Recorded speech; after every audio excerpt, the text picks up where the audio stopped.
Do you remember this? We're recording. Truth is, your whole life is a lie. You wanted peace, so we hit the war. Now it rages on in the shadows. Behind closed doors, where we hide the world's secrets. While we build your trust, the world falls apart around you. There was a portion of time where we believed that we were going to be getting a Call of Duty Black Ops game taking place within the Gulf War with Saddam Hussein and maybe even 9/11 being brought into the whole thing. Well, lo and behold, this is what we got instead. What a bunch of suckers! I am Cornholio! I need tippy for my bunko!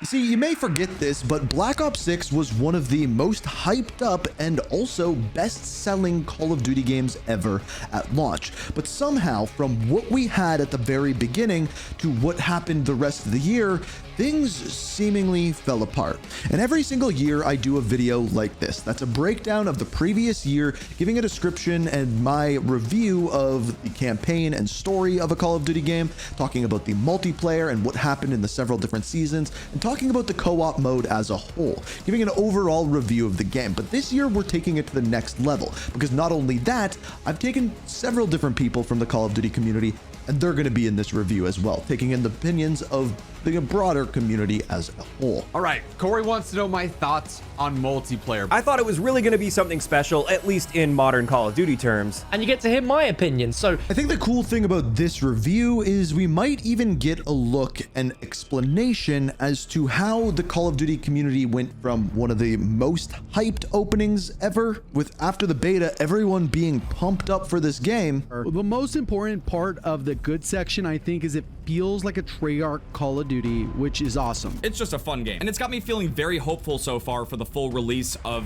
Black Ops 6's multiplayer. I've got to say, I'm really looking forward to Black Ops 6 this year. I think this is a Call of Duty that I'm really going to personally vibe with quite a bit. To many people in the Call of Duty community, quitting playing Call of Duty altogether. It's no secret that Black Ops 6 is literally dead. No one is playing this game. Point where I need a break from this game. This update especially has killed my interest in the game currently. I truly believe that Black Ops 6 may be the biggest disappointment in Call of Duty history.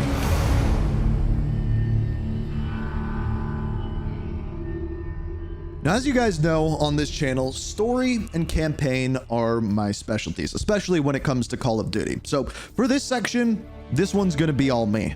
Now, again, I want to bring this back to that live action trailer that we first got. When we got Call of Duty Black Ops 6, we were getting a Gulf War game. We thought Saddam Hussein was going to be in there. We were going to be in Iraq, Iran, Kuwait, all of those areas, and that was going to be the main central theme for this. On top of that, espionage, Bill Clinton, American politics, going in as a Black Ops agent. But lo and behold, that is not what the Black Ops 6 campaign was whatsoever.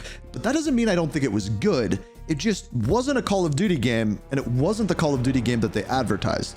Let me explain what I mean. Let's go through each of the missions one by one, and you'll see exactly what I'm getting at. So the Black Ops 6 campaign starts out exactly how you would expect. It starts out feeling like a Call of Duty campaign. On top of that, it starts out the exact way they advertised it. We're in the Middle East, and you can see the oil fields, things along those lines, and it looks exactly like the Gulf War, even going as far as looking like the Highway of Death. And throughout this mission, it is a typical Call of Duty mission. You shoot your gun, they show you how some things work, and by the very end of the mission, we are introduced to some fan favorite Call of Duty characters, including Russell Adler. This kind of sets up the entire story. It looks as though he has gone rogue. I'll get to the story later on in the video, but for now, just know that's kind of the setup for the game. This is a fine mission, and it feels like Call of Duty. But then, after that, things get a little bit weird, because we go to a mission called Blood Feud. We find out through this that we are playing as a new character by the name of Case, and we are now going into a fictional place, which typically Black Ops doesn't really do. It's based in reality, but a fictional place known as Avalon. And this mission doesn't really feel like a Call of Duty mission. It feels as though you're more so playing maybe a hitman mission, super stealthy. You sneak in, you assassinate someone, and then you kind of get out. That's the way the mission is set up. So It doesn't really feel like a Call of Duty mission, but rather a Hitman mission. And that's okay, because Hitman's really good. And this is kind of the thing that Treyarch, and specifically Raven, when they do a Treyarch campaign, has established that they like to do various different types of missions. Then going into the next mission, we see even more of that with the mission known as Most Wanted. Now this, I truly believe this type of mission is what the Treyarch campaigns are going to be more and more like, especially if Raven is making them. And that's the kind of mission where it's not about firing your gun. It's about going in and treating the mission in as if it was kind of like a sandbox, choosing who you talk to, who you interact with, and again, kind of feeling a little bit more like a Hitman game.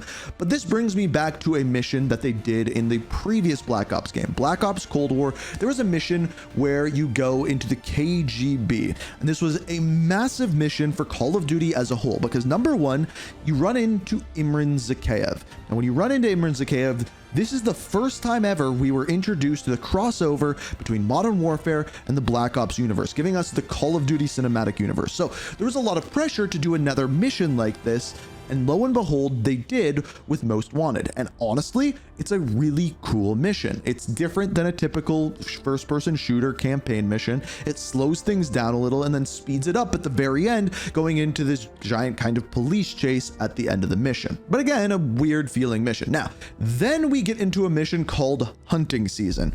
This is an open combat or open world mission, including a mini map, locations of interest, collectibles that you can find. This doesn't feel like a Call of Duty game. This is almost as if you took Call of Duty and combined it with like Ghost Recon Wildlands or maybe even Far Cry. It's a very weird feeling mission, but it's the only mission like this throughout the campaign. So you're not overwhelmed. You don't feel like you're constantly just running around from point A to point B. It's one mission. And then this goes into Cradle, which is a more typical Call of Duty mission. You storm Saddam Hussein's compound. Now, lo and behold, we never see Saddam Hussein. They didn't model out his character, and that's kind of what we were all expecting. He was going to be the big bad guy throughout the game. However, he wasn't. Pantheon was, who just so happens to be working with Saddam Hussein. Now, as far as who Pantheon is, it turns out that they are a group of agents who are within the CIA who essentially became extremists working with something called the Cradle, which is actually the name of that mission where you storm Saddam Hussein's compound. So you find out that the CIA was the ones who invented the Cradle, so now we need to go to a CIA compound. But first, we need to go back to the safe house. Now, this is something that I hadn't mentioned yet, but this is something that the Black Ops campaigns do that I think is really, really good and could be done a lot better. As far as the safe house goes, this is where we can go and interact with several different characters. There's puzzles that you can do and solve and eventually unlock various different pieces of kind of like intel about what is going on with the story of the game. I think they didn't do enough with the safe house personally. I think they could have done a lot more and even made this the main menu for the game. Instead of scrolling through a menu, you could walk around the safe house, and when you go to certain parts, that's how you end up launching multiplayer or launching this or launching that or going in and editing loadouts. I don't know. I think I've always thought ever since Call of Duty World War II, they could do more with kind of like an open hub like this, and the safe house makes a good slot for that, but they never ended up doing anything of the sort. The safe house just kind of ends up being where you kind of get the story between each and every mission, which leads us to what I think is the best mission, but also strangest mission of the campaign, which goes by the name of Emergence. This one, you go into a CIA compound, you end up finding out the backstory of Case, that he was the very first test subject for Cradle, and this does not feel like a Call of Duty game. To me, this felt like I was playing like a BioShock mission or something along those lines. It was very strange, and to make it weirder, they included zombies in this mission as you start hallucinating inside this undiscovered and abandoned CIA compound. You end up running into zombies time after time after time, even finding some of the elites that they used many times over and over in Modern Warfare zombies, Black Ops Cold War zombies, Black Ops 6 zombies, and I'm sure Black Ops 7 zombies as well. Now, this brings in the idea that they aren't only trying to implement elements of Warzone into the campaign, but also elements of zombies as well, and it just kind of felt weird to have zombies in there, but it was a really cool looking and really cool psychological mission. And that's what we traditionally know from the Black Ops universe, that it's psychological. But we'll get to the problem with that in a second. Moving to the next mission, we have High Rollers. This is the one where you break in and kind of do a heist inside of a casino. Again, feeling like a mix of a Call of Duty mission and a Hitman mission, slowing things down, even playing blackjack at one point. But all in all, a decent mission once again. And then we get to the mission called Ground Control. This is the most stereotypical Call of Duty mission in the entire thing. This part, you are in the Middle East, and you go in and hunt down an evil scientist, and at the very end capture him the entire time, going through juggernauts, going through various different enemies, fighting through a normal stereotypical Call of Duty mission. This is as Call of Duty as this campaign gets.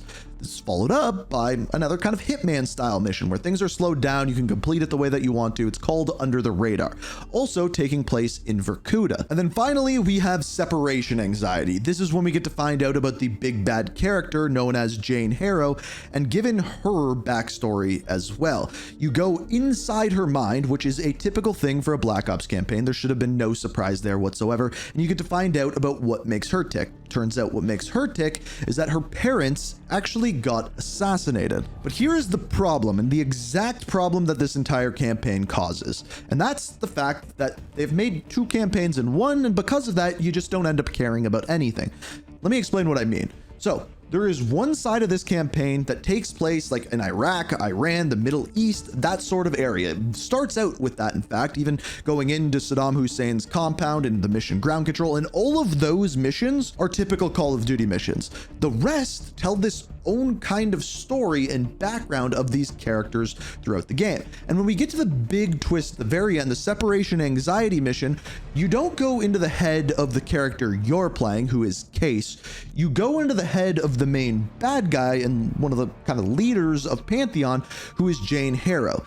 And if we go back to Call of Duty Black Ops 1, the campaign ended in a very similar way, where once again we get to go into the head of, this time, Alex Mason, but this is the character who we've played as through the entire campaign. The revelation that we make with him, that Reznov has been inside his head the entire time, we're playing as that character in first person, which means that Reznov wasn't just in Alex Mason's head the entire time, it was also in our head. So in this game, when you go into Jane Harrow's head, it doesn't really matter because it's not the character that you play. There is no connection with this character whatsoever. Not to mention that this mission feels like at points like a horror game. As you're walking around with a flashlight, zombies are popping up out of nowhere. It gets actually kind of spooky at times. But because of that, you just don't so much care about that story. The big twist at the end that Adler may have killed Jane Harrow's parents doesn't really hit the same.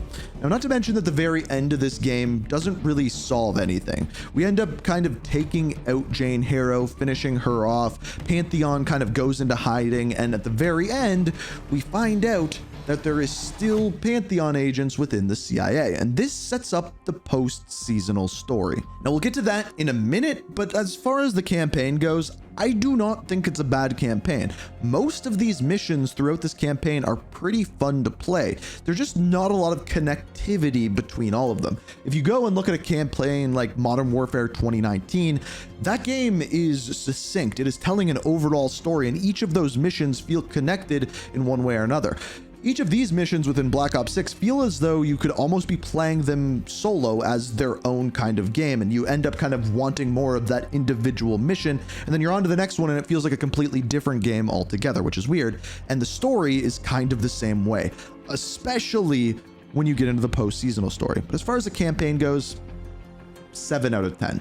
Post-seasonal story is a different story. What I mean by that is this story started out telling the story of crime families within Avalon. It starts giving you a little bit of background on these crime families, the Lutazis, the Guild, all of these different people.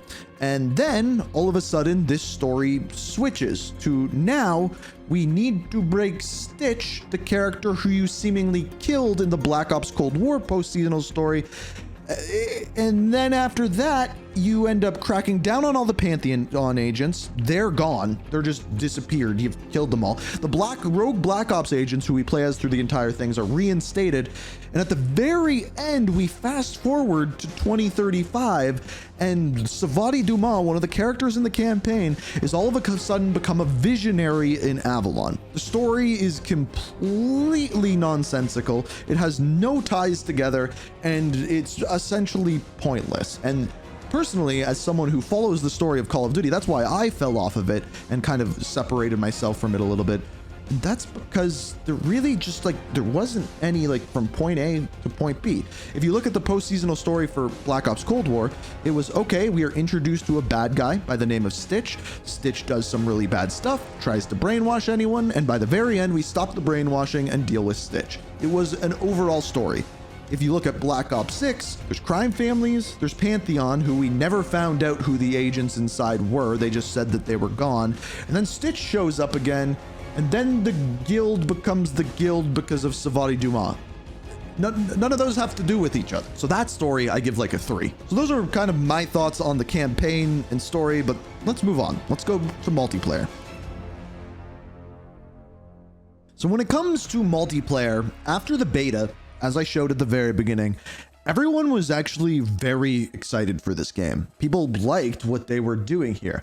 But the one thing people were worried about was weapon balance. There was one weapon that went hands and feet above the rest, and guess what? It pretty much did the exact same thing the entire year. And I think that's a pretty good synopsis for what actually happened with the multiplayer of Black Ops 6. But I brought in 2 people to talk about this. First, the exclusive ace, as well as Who's Immortal, to give their opinions on what they thought. And they both started the same way, where the game actually started really, really well. Overall, I absolutely didn't hate this game, especially early on in its life cycle. I actually really liked the game early on, and I thought it showed a ton of promise. I thought it was really going to be something special, at least in modern Call of Duty terms. All right, Corey wants to know my thoughts on multiplayer. Black Ops 6 was a very bizarre year because, quite frankly, at launch, I truly, thoroughly enjoyed the game. I enjoyed the gameplay, the core movement, the introduction of Omni movement I thought was a really cool innovation.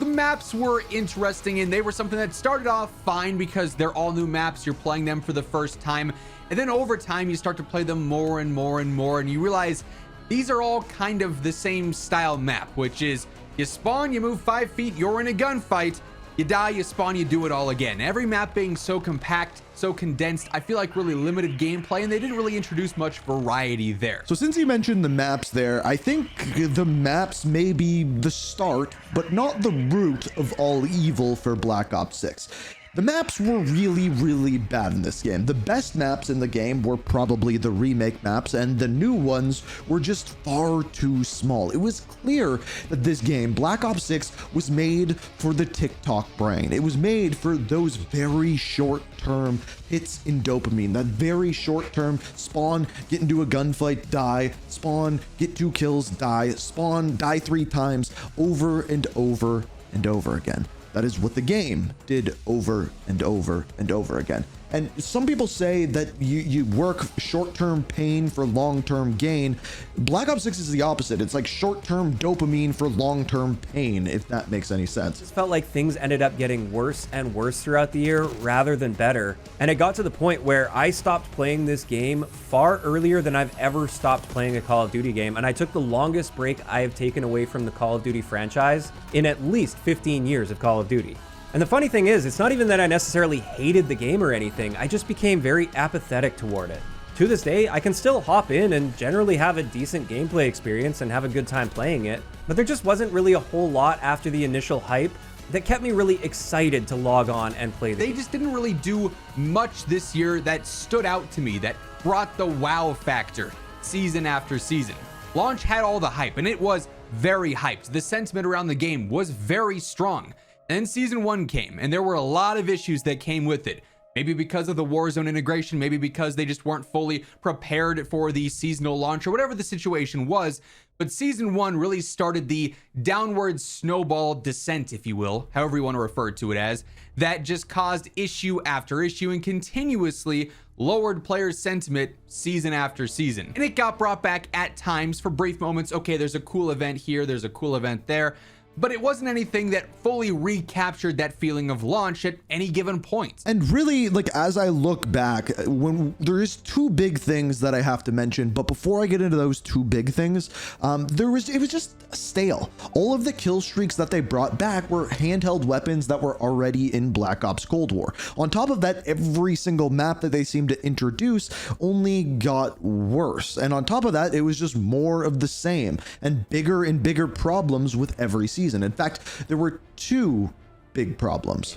I think part of this is just long-term franchise burnout, especially with how they've been handling many of the recent Call of Duty games. Again, circling back to disbanding lobbies and the matchmaking system they use these days. Black Ops 6 couldn't even bunt in this situation. They missed on everything.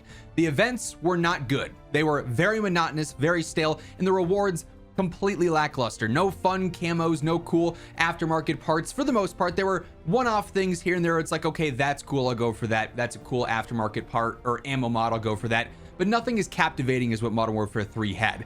And it really just seemed like they compounded on underwhelming update after underwhelming update that never was able to rekindle that fire that we had at launch, which ultimately just led to one of the more disappointing multiplayer experiences in some time. Now, it was funny to hear both people talk about fatigue, because I believe that fatigue happened for two reasons that only they kind of briefly mentioned. Number one, the matchmaking system. Skill-based matchmaking was ever so present, and in a game with omni movement like Black Ops 6 had, the skill gap is a little bit higher than a game like a Modern Warfare game. Now, because of this, that skill-based matchmaking was brought forth front and center, and because one weapon was good the entire time, the way you played the game had to be the same on every single map. You couldn't get outside of any of those meta builds, because the second you did, skill-based matchmaking would just beat you down into the ground and say, no, you used one weapon, sir. And that created a big problem. And that is one thing that they're actually fixing going into Black Ops 7, which we'll see how that goes into the next year. And then the other thing, this was an obvious one, the skins. Between Teenage Mutant Ninja Turtles, Squid Games, Seth Rogen, any of the other things that we saw throughout the year, they all posed major issues for the game. And with that, people just became fatigued. They didn't want to be looking at this ridiculousness every single time that they went online and played with their friends. Hence why we saw so many people jump onto a more realistic shooter like Battlefield that came out later this year. But it was those things and the fatigue that caused this. It was such a high at the beginning of the year, and we quickly saw that player count drop month after month after month. And even after bringing back Verdansk, which I'm not really going to talk about Warzone here just because this is all about Black Ops 6, but even with Warzone, people were just incredibly fatigued with the game, and they couldn't bring in anything new. The game modes were lackluster, the skins, the challenges, we've all seen done before and done better. And that is why I truly believe that this multiplayer went from one of the better ones and ones with some of the most hope to one of the worst ones. And the title of this video, the most disappointing. By the beginning of the year, I would probably have said that this was a 7.5 out of 10 multiplayer. And by the end, I think we're down around a 4, maybe. Skill-based matchmaking did a number on this one. But yeah, that summarizes things for multiplayer. Let's move on to zombies. So zombies, this is something that I am absolutely not going to say I'm an expert on. However, I do have all of the camos, and I truly believe that zombies in Black Ops 6 is divided into a group of two different people. The people that played zombies to grind camos and predominantly played on Liberty Falls, and the people who were there for the story, who were there for the Easter eggs, and were there because they loved zombies. If I'm being honest, yes, I did all the Easter eggs, but at the same time, I was predominantly there for the grinding, for listening to a podcast, while playing some great gameplay and grinding out some headshots. And that is why I brought someone special and much better looking to give you a better zombies review. Clearly, you must have great taste to have watched it this far to finally hear the zombies portion, and you get to hear my opinion. So let's just break this down very simply into the gameplay experience and the sort of main gameplay loop. What did I think about that? The Easter eggs and the experience there, the story, and then let's also rank it against some of the other more beloved zombies games to see where I would place it. So let's just quickly jump into the main gameplay experience for Black Ops 6, where I think it was almost perfect. Obviously, it was like a Cold War 2.0, but they refined so much from Black Ops Cold War, just really streamlined it, made it a lot better. You know, things like getting rid of salvage, having a dedicated operator crew, bringing back gobblegums, having these zombie builds, just everything just comes into a really cohesive gameplay experience where I can't really fault it. It was really, really good. There was some issues at launch, of course, with some sort of overpowered score streaks, but aside from that, overall this year, I think from just a gameplay point of view, the game is fun to play, and I really don't have many issues with the gameplay core experience itself. I think it's really good. In terms of the Easter egg experiences, I think overall we had some of the best boss fights that we have ever seen in Call of Duty Zombies history. Like, every single one was absolutely amazing in one way, shape, or form. You know, just the sort of gravitas of seeing Patient 13 on Terminus for the first time, the Citadel boss fight, even the Tomb, even though it was unusual and different, it was still a really good challenge. We have the Z-Rex, and then we also have 2 boss fight options on the Reckoning. So the department there for boss fights were cooking this year, and honestly, it's probably one of the coolest experiences overall to have a game with such really well-designed boss fights that are all extremely different but work extremely well. In terms of the overall quest design, I really liked it because as someone that's a zombies YouTuber that's playing this day in, day out, having to rinse and repeat Easter egg quests, I appreciate quests that aren't easy but also aren't extremely difficult, but are easy to replicate and repeat. And I think that's really the perfect formula for creating an Easter egg quest. And I think they did that in almost every map. Some maps maybe not so much, but most of the maps in the game I thought were fantastic as well. Terminus is going to become one of the greatest of all time in my opinion. Shattered Vale, that's also going to be beloved for a long time. And even some other maps like Citadel is very highly ranked there from the community, that are maps that are going to age like fine wine. And I don't think I can say the same thing for, you know, maps in Black Ops Cold War, for example, or even some of the Black Ops 4 maps later down the line. I mean, there are some amazing maps in that game, but later down the line, I don't think they're quite as, like, refound as the maps that we have in BO6. I think the only thing that really let this game down was the storyline. There were so many things that they had built up from Black Ops Cold War that were just not paid off at all. And it almost feels like the game was filler for the story that we're now going to be getting in Black Ops 7 Zombies. Now, sorry to interrupt here, but Mr. Dalek here is onto a great point, because I truly believe that what he said there is the exact same as the campaign. They started up with a bunch of amazing routes that could have told great stories. For example, how Jane Harrow's parents died could have been Russell Adler. It could have been. But it also could have been Jason Hudson. And these Pantheon agents inside the CIA could have been all of these people. But we didn't get any answers whatsoever, and we may never get any answers. And he's a little bit positive here that's saying, okay, maybe some of these questions will be answered in Black Ops 7, but what if they're not? This is a game that's supposed to take place in and of itself, and we never really got those. Anyway, back to Zombies. The way it ended as well, it just felt very underwhelming, and things were not really wrapped up at all. Conversations between the dedicated crew that we didn't get to hear, that we should have been able to hear. Outro cutscenes not having audio or interaction between the characters. Big plot points like Richthofen's wife and child being burned alive by Weaver, and then that finally coming to fruition in Shattered Vale. And it's just a really sort of underbaked, you know, reveal and sort of reaction that we get from the characters. I feel there was so much more depth that they could have done there. It really feels like the teams that wrote Black Ops 6 did not write Black Ops Cold War. And I really hope going into BO7 that the story finally gets in a good direction where it all makes sense and things get fleshed out enough to where people can have real, genuine human connection to it, like what we had with Black Ops 3 and Black Ops 4. Even Black Ops Cold War had better story. So that's literally the only complaint I have about Black Ops 6 Zombies, which overall I thought was a really good game. And lastly, I forgot to rank it. So I'm ranking this as the best modern zombies game that we have had since Black Ops 3. And that is crazy to say, I know. But overall, the package, the Easter eggs, the boss fights, gobblegums, wonder weapons, even though they weren't all original, so that's definitely a little bit of a negative. I still think overall this game was really, really good, and I'm really intrigued to see where we sit with Black Ops 7 in terms of the maps, original wonder weapons, Easter eggs, boss fights, and all of that. So I almost agree exactly when it comes to that. I think the story was lackluster, gameplay was great, the camo grind for mastery camos was awesome. I really like what they did with all of that, except for one thing that he didn't say, and that is this. I truly believe the best part of Black Ops 6 was the zombies, yet the events that they put out for zombies just quite frankly sucked.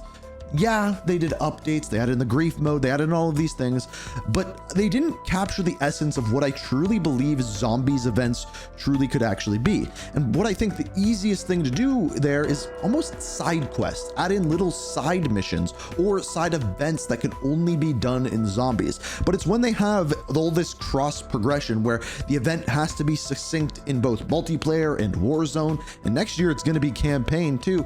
I think it's okay to just have events for zombies. And yeah, they kind of did that with the leaderboard events, but I truly believe that those were just kind of cop-outs and ways to try to get people to keep playing when the real answer is right there in front of you.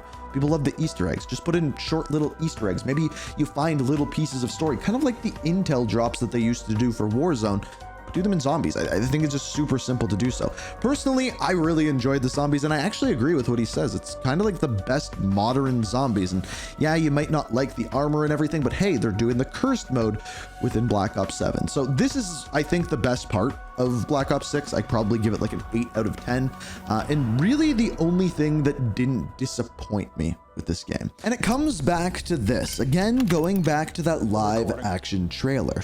Black Ops 6 just simply isn't true to what they said it was going to be. This isn't a Gulf War shooter. This isn't a Black Ops game that takes place in the Gulf War with Saddam Hussein and these world leaders and these geopolitics and all of these things in between. This is a fictional game that takes place predominantly in Avalon, that has Ninja Turtles and has all of these crazy characters who they've brought forth and went away from what Call of Duty truly could be. But truly it comes down to this, with super strict matchmaking, bad maps, and everything in between. A game that started on a super high really fell off a cliff for one reason and one reason alone. And that is just the lack of fresh and exciting content throughout the year. They couldn't keep up with that big crescendo of launch, and throughout the year, people just slowly started to fall off that cliff. And that's why I believe that Black Ops 6 is truly maybe the most disappointing Call of Duty ever.